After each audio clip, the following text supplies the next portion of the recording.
이 시간 주 앞에 나온 여러분들에게 주의 은혜, 주의 사랑 함께 하시기를 주의 이름으로 축원을 드립니다.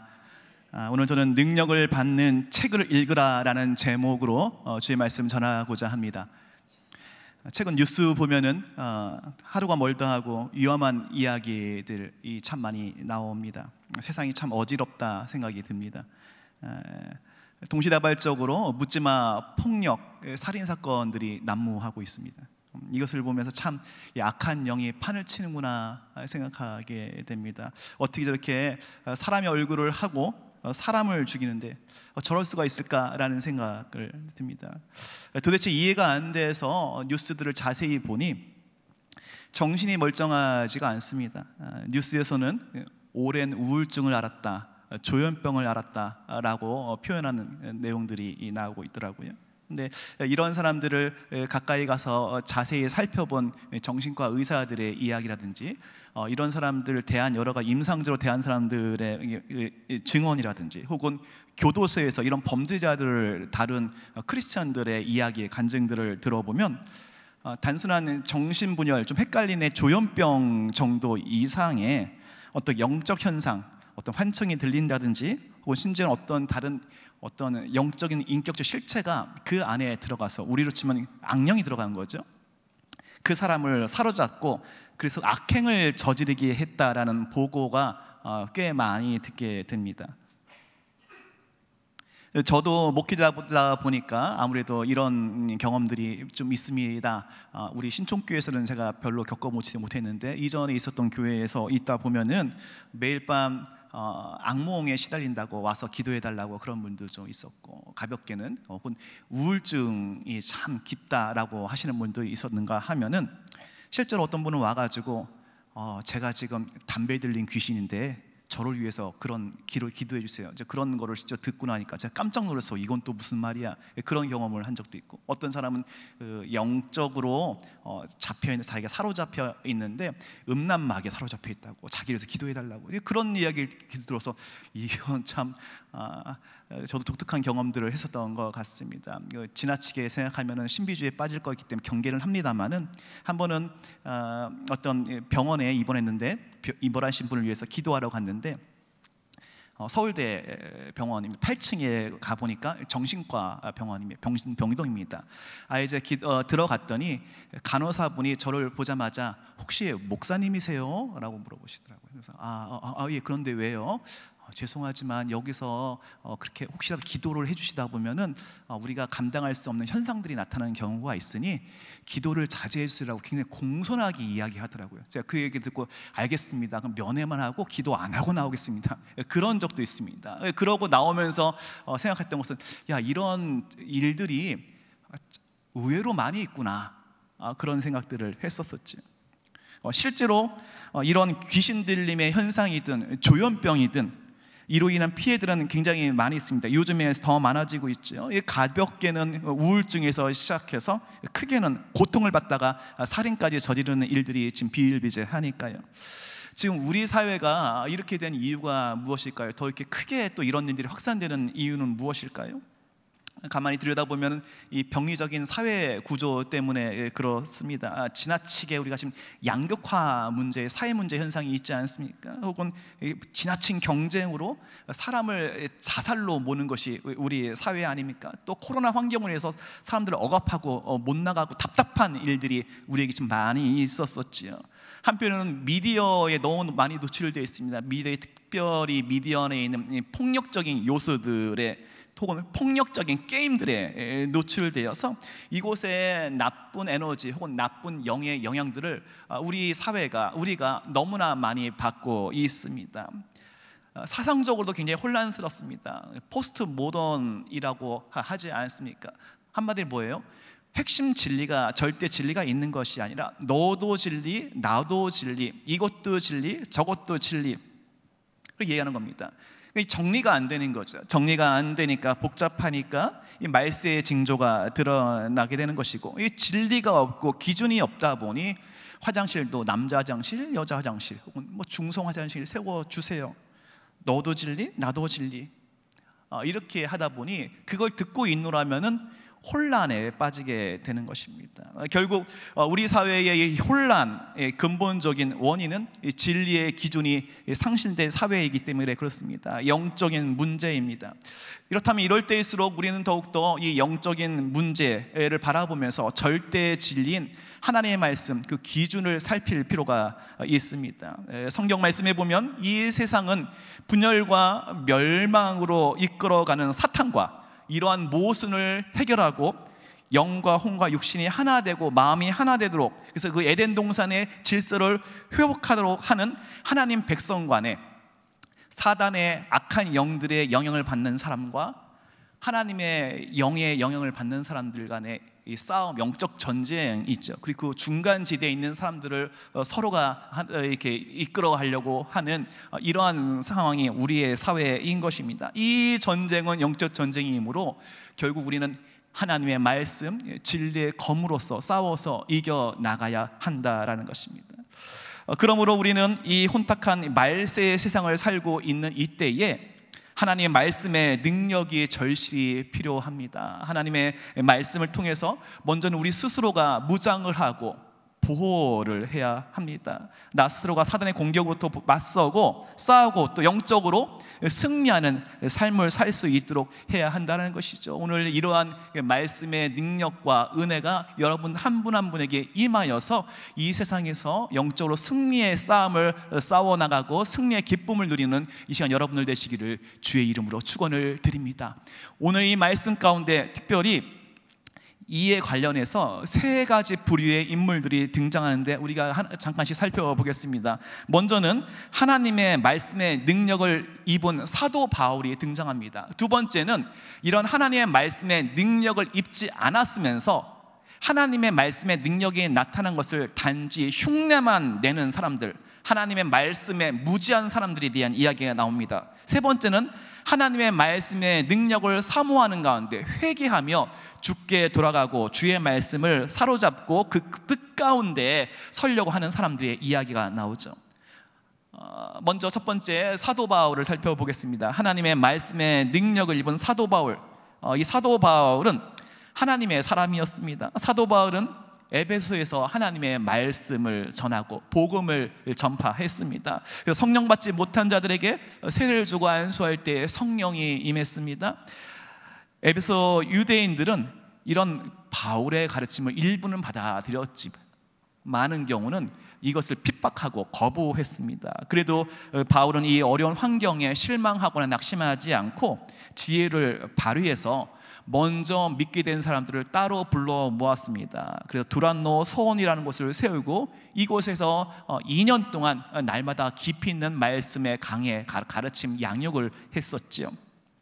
2년이나 긴 시간 동안 깊이 있게 말씀을 강론하고 가르치려면 가르치는 자가 먼저 말씀을 깊이 이해하고 깨닫고 알아야 하지 않겠습니까? 그 가운데서 그래서 바울은 하나님의 말씀에 더욱더 깊이 잠기게 되었고, 이렇게 하나님의 말씀과 기도로서 하나님과 깊은 교제 가운데 있었던 은혜 충만한 사도 바울에게 하나님은 계속해서 능력을 부어주십니다. 그래서 하나님은 사도 바울의 손에 통해서 특별한 기적을 일으키십니다. 그것이 오늘 본문 11절 12절 말씀인데요, 우리 함께 읽도록 하겠습니다. 하나님이 바울의 손으로 놀라운 능력을 행하게 하시니 심지어 사람들이 바울의 몸에서 손수건이나 앞치마를 가져다가 병든 사람에게 얹으면 그 병이 떠나고 악귀도 나가더라. 아멘. 하나님의 놀라운 능력이 바울을 통해서, 또 바울의 손을 통해서, 또 바울의 여러 가지 물건들을 통해서 나타나고 있는 장면입니다. 그러나 여기서 주의할 점은 바울의 손수건 자체에 어떤 영험한 기운이 있다거나 바울 그 사람 자체에게 어떤 특별한 능력이 있었던 것은 결코 아닙니다. 그는 단지 하나님의 은혜와 하나님의 능력의 통로로 쓰임 받았던 것이죠. 결국은 하나님이 하신 것입니다. 하나님께서 바울의 손을 통해서 능력을 행하신 것이죠. 특별히 말씀을 깊이 통달한 사도 바울은 예수 그리스도의 이름의 능력을 알았습니다. 그래서 예수의 이름의 능력을 선포함으로써 악한 영들, 귀신들을 쫓아낼 수 있었던 것이죠. 하나님의 능력을 힘입어서 저도 이런 일들을 하곤 합니다. 어떤가 언젠가 누군가의 기도의 부탁을 받고 귀신 들린 자를 만나게 되었는데, 먼저 가는 길에 마음에 깊이 무장을 하며 기도하며 나아갑니다. 차를 몰고 가는 중에 계속 기도합니다.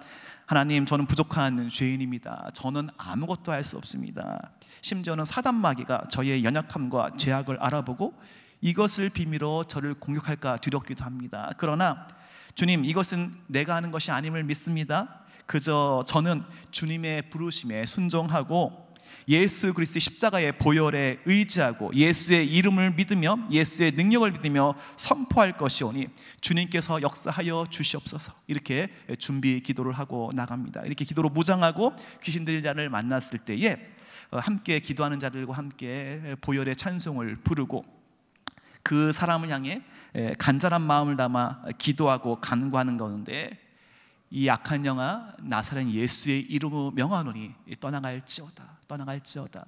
그 귀신 들린 자의 눈을 바라보면서 이 기도를 할 때에 악한 영을 하나님께서 떠나 보내시는 것을 보게 되고 경험하게 됩니다.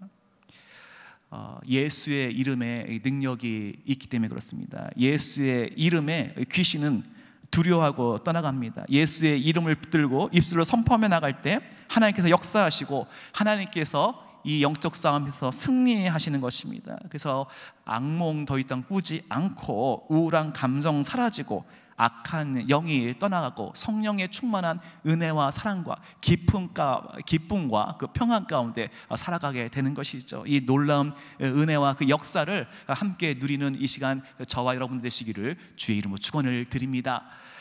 이 성경 말씀에서 계속 보니까 이번에는 하나님의 말씀의 능력에 무지한 사람들에 대한 이야기가 계속해서 나옵니다. 하나님께서 사도 바울의 손과 물건들을 통해서 병마가 떠나가고 악귀가 떠나가는 기적을 베푸셨지요. 하나님께서 사도 바울이 예수 이름을 선포할 때 능력으로 임해 주셨습니다. 그러나 때로 착각하는 이들은 제대로 알지 못하면서 하나님 말씀을 알지 못하면서 하나님의 능력을 사람이 통제하거나 이용할 수 있다고 여깁니다. 그래서 이러한 우려가 바로 현실로 나타났는데 그것이 오늘 본문 3절 말씀입니다. 3절 말씀을 함께 읽어보도록 하겠습니다.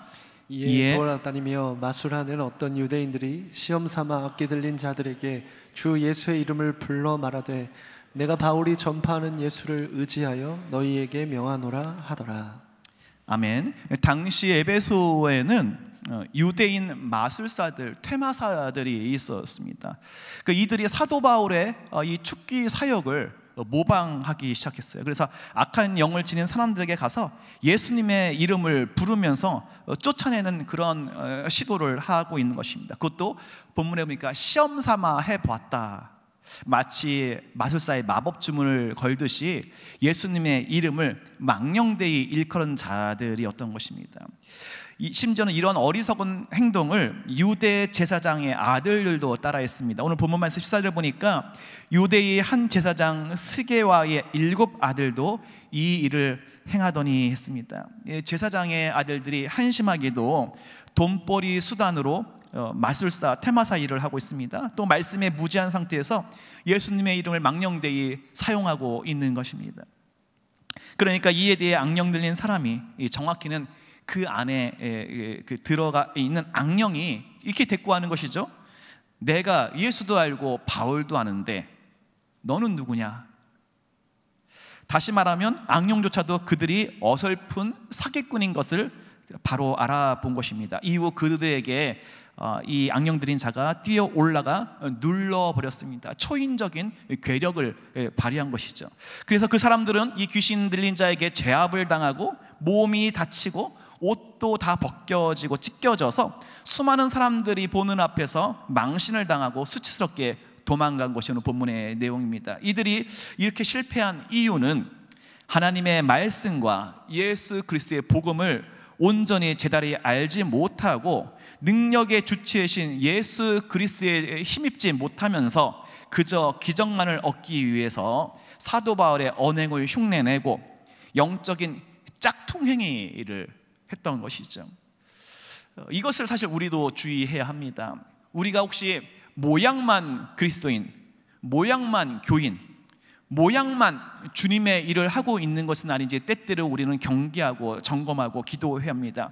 예수의 이름으로 행한다고 하나 거기에 예수의 이름이 안 계실 수 있다는 것입니다. 하나님의 기적과 놀라운 능력만을 바라보고 달콤한 기도 응답의 열매만 구하고 정작 하나님의 말씀과 능력과 하나님의 복음, 하나님의 뜻에는 관심이 없다면 우리도 그리스도의 이름으로는 가지고 있으나 허명에 불과할 것이 어려움에 빠질 수 있다는 것입니다. 그리고 곧 이것을 알고 알아채는 사단의 먹잇감으로 전락할 수 있다는 것이지요. 우리 삶의 현장에서, 영적 전쟁의 현장에서 하나님의 능력이 임하는 것은 철저히 하나님이 하시는 일입니다. 사단은 우리를 미혹합니다. 그러나 이건 내가 하는 것이 아니라 온전히 주님이 하시는 것이다라는 것을 늘 명심할 필요가 있다라는 것입니다. 오늘 이 본문의 제사장 아들들처럼 혹은 마술사처럼 사단에 패배하고 망신당하는 것이 아니라 온전히 우리가 영적 전쟁에 승리하기 위해서 하나님의 말씀과 복음의 원리를 완전히 이해하고 붙잡고 내 안에서 체화가 되고 그 뜻 가운데 살아갈 때에 온전히 하나님의 사람으로서 서게 될 것입니다. 이 은혜와 이 사람의 능력대로 하나님의 뜻 가운데 살아가기를 결심하고 결단하는 저와 여러분 되시기를 주의 이름으로 축원을 드립니다. 세 번째 부류의 사람들을 보겠습니다. 하나님의 말씀을 사모하여 다른 것을 끊어버린 사람들의 이야기입니다. 마술사 및 제사장의 아들들이 망신당한 사건, 이것이 소문이 났습니다. 그래서 이 에베소의 유다인들과 헬라인들에겐 두 가지 반응이 나타났는데 17절 말씀인데 함께 읽어보도록 하겠습니다. 에베소에 사는 유대인과 헬라인들이 다 이 일을 알고 두려워하며 주 예수의 이름을 높이고. 네, 에베소에 사는 유대인들과 헬라인들은 이러한 상황들, 사도 바울의 모습과 그 반대되는 영적 짝퉁들의 모습을 보고 나서 크게 두려워했고 예수의 이름을 높였다 했습니다. 악귀 들린 사람의 초인적인 힘 때문에 두려운 것이 아니라 예수님의 이름의 능력을 바라보고 그것이 특별히 바울에게는 나타나면서 저들에게는 나타나지 않는 것을 목격하면서 예수께서 친히 주관하시고 역사하시는구나, 그 능력을 깨닫고 두려워한 것입니다. 그러니까 저들의 마음에 나타난 두려움은 단순한 공포가 아니라 경외심이었던 것이죠. 하나님을 목격한 사람들의 마음에 생기는 그 경외심이었던 것입니다. 그래서 저들은 자연스럽게 예수의 이름을 높이기 시작했습니다. 그리고 이어서 저들에게는 믿음이 생기고 회개의 역사가 일어났습니다. 그리고 그 회개의 역사가 행동으로 옮겨지는 것을 우리는 볼 수 있습니다. 그것이 18절, 19절 말씀입니다. 18절 말씀부터 함께 읽겠습니다.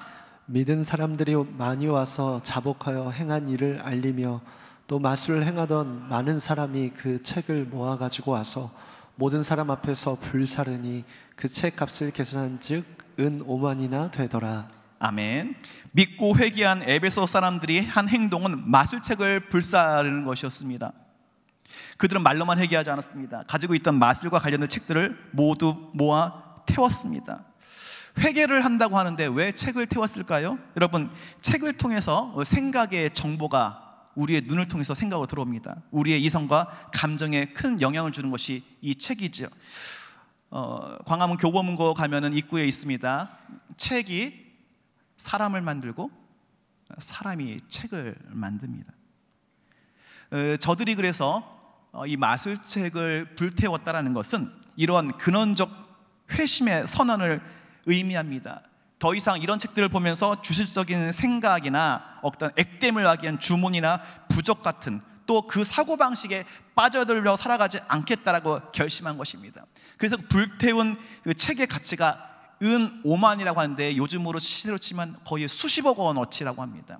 이것을 불태웠던 것입니다. 그래서 잘못된 동기와 욕심을 가지고 읽었던 책을 불태우고 새로운 삶을 살기로 결심했습니다. 이것이 어떻게 가능한 겁니까? 이들은 하나님의 기적을 맛보았고 하나님의 뜻 가운데서 하나님의 말씀, 그 사도 바울이 전하는 하나님의 말씀과 복음을 직간접으로 들었습니다. 그리고 그 들음에서 믿음이 생겼죠. 근데 이 놀라운 기적의 이면에 있는 하나님의 말씀의 능력과 복음의 원리를 깨닫고 맛보았기 때문에 이런 결단을 할 수 있었다는 것입니다. 이처럼 주님의 말씀의 능력은 단지 신기한 일을 행하는 것이 아니라 죄를 거절할 수 있는 용기와 자유를 주고 새로운 삶을 시작할 수 있도록 도와주는 것입니다. 이것이 진짜 능력이죠. 이 능력을 의지하는 이들에게는 하나님의 능력과 은혜와 사랑과 그 진정한 하나님의 권세를 누릴 수 있게 된다는 것입니다. 이 결과가 나타나는 것이 오늘 본문 20절에 나와 있습니다. 20절 말씀을 우리 함께 읽도록 하겠습니다. 이와 같이 주의 말씀이 힘이 있어 흥망하여 세력을 얻으니라. 아멘. 주의 능력이 임해서 말씀의 영향력이 계속해서 커져 나갔습니다. 그래서 주의 말씀이 힘이 있어 흥왕하여 세력, 그러니까 그 영향력에 계속해서 퍼져 나갔다는 것입니다. 하나님께서 사도 바울을 이 능력의 통로로 사용하셨고 말씀을 통해서 역사하셨던 것입니다. 그래서 에베소 사람들의 심령에 하나님의 말씀이 힘있게 임했습니다.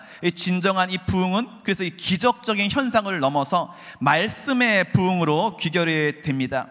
영적으로 혼탁했던 도시 에베소에 복음을 믿는 자들이 많아지고 계속해서 늘어났다는 것입니다. 이들은 죄를 자복하고 미신을 추종하던 죄악의 길에서 돌이키고 하나님의 은혜 가운데 성령의 동행하심으로 나아갔던 것이죠. 이처럼 에베소에서 주의 말씀은 힘이 있었습니다. 이처럼 우리는 오늘 본문 말씀을 통해서 말씀의 능력과 이에 반응하는 사람들에 대해 살펴봤습니다. 말씀이 역사할 때 주의 성령이 임합니다. 그리고 주 예수의 이름이 성령을 우리에게 초대하고 모시게 합니다. 말씀이 역사에서 사람의 생각과 정신을 바꿉니다. 에베소 사람들은 사도 바울이 강론한 말씀을 듣고 믿고 순종했던 것처럼 이제 우리가 그 순서가 되어야 한다라는 것입니다. 여러분, 그렇다면 우리는 이 말씀을 대하면서 오늘 우리가 어떤 결단을 해야 될까요? 먼저는 우리 삶의 기준, 진리의 기준인 말씀에 돌아가야 할 것이요, 이 말씀을 더욱더 붙잡아야 할 것입니다. 여러 가지 중에서 말씀도 보는 것이 아니라 더욱더 말씀에 집중해서 말씀을 붙잡아야 한다는 것입니다. 말씀으로 무장해야 한다는 것입니다. 성령의 인도하심을 받아서 하나님을 깊이 만나고 말씀을 깊이 이해하고 묵상하는 가운데 하나님의 은혜와 하나님의 능력을 계속해서 공급받기를 더욱더 힘써야 한다는 것입니다. 우리가 또 오늘 말씀을 통해서 결단해야 할 것은 무엇입니까? 우리도 에베소 교인들처럼 우리가 가지고 있는 책을 여러분들이 가지고 있는 책을 불태워야 합니다. 불태워야 합니다. 말씀을 집중하는 데 방해하는 모든 나쁜 정보, 이 적 그리스도 같은 정보들을 불태워야 합니다. 여러분 지금 휴가철 아닙니까? 어떤 책을 읽을까 고민하기보다 일단은 여러분의 서재에 꽂혀있는 책들 중에서 뭘 버릴지를 찾아보시기 바라겠습니다. 어떤 걸 버릴까를 고민하시기 바라겠습니다. 요즘 우리들의 책은 사실은 이 페이퍼가 아니라 영상인 경우가 많죠. 넷플 땡땡 혹은 유땡땡. 전체를 다 끊을 수 없을지 몰라도 거기를 뭐 채널하고 좋아요, 알람 설정해서 오는 영상들이 있다면 이거 불태워야 됩니다. 이번 기회에 끊어내어야 합니다. 여러분, 미디어 알고리즘의 원리가 무엇입니까? 내 관심사와 연결되는 것입니다. 내 관심사에서 더욱더 자극적이고 센 소재의 영상들을 계속해서 찾아줍니다. 여러분, 내가 보는 영상과 그 밑에 추천 영상들을 봤을 때 이런 생각이 되면 내가 과거에 어떤 영상을 봤길래 알고리즘이 나로 하여금 이런 영상들을 보속해서 만들어내는 거예요. 내가 어떤 영상들을 그동안 봐왔길래 알고리즘에 의해서 이런 영상들이 계속해서 뜨는가를 돌아보면서 때로는 회개하고 반성해야 할 필요가 있습니다. 여러분, 김유신 장군, 신라시대 김유신 장군 이야기를 아시죠? 기생과의 관계를 끊겠다고 선언했습니다. 그런데 어느 날 말에 잠들어 있는데 그 말이 어디로 인도한 거예요? 그 기생의 집에. 김유신은 어떻게 했습니까? 잠에서 깨서 그 앞에서 일어나서 긴 칼을 뽑아 아끼던 말의 목을 베어버렸습니다. 여러분, 오늘 이 시대의 영상 추천 알고리즘이 김유신의 말이라는 것을 기억하시기 바랍니다. 에베소 사람들은 회심하여 책을 불태웠습니다. 오늘 여러분들은 무엇을 불태우시겠습니까? 결론을 맺습니다. 절대의 기준과 가치가 무너져서 모두가 혼란스러운 시대입니다. 또 이 8월 휴가의 계절이기도 한데 이 시원한 곳에서 책을 읽으며 영혼을 살찌우는 시간에 기왕이면 참된 능력의 근원을 알려주고 능력을 받는 책을 읽으시는 저와 여러분들 되시길 바랍니다. 그래야 하여서 이 말세의 혼탁한 때에 진리의 말씀으로 세워지고 진리의 말씀으로 양육되어진 사람으로서 더욱더 거듭나는 그 은혜와 사랑을 누리는 이 시간 저와 여러분들 되시기를 주의 이름으로 축원합니다.